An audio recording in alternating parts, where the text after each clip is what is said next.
Hey everyone, in this tutorial I'll show you how to fix AdSense address verification issues in 2026. So if your payments are on hold because of PIN verification problems, this guide will help you solve it step by step. First, open your browser and sign in to your Google AdSense account. Once inside the dashboard, click the Payments tab from the left side menu. Now look for the address verification notice.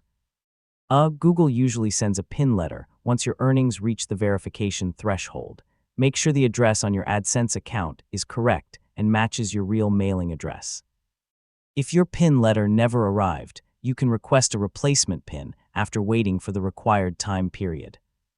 PIN letters usually arrive within a few weeks depending on your country and postal service. Once you receive the letter, go back to AdSense and enter the 6-digit PIN exactly as shown.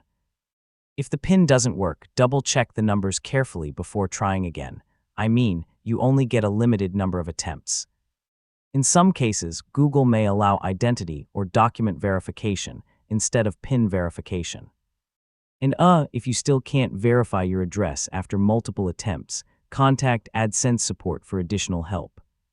So that's how to fix AdSense address verification issues in 2026. Once your address is verified, your payments can continue without interruption. Thanks for watching, and I'll see you in the next guide.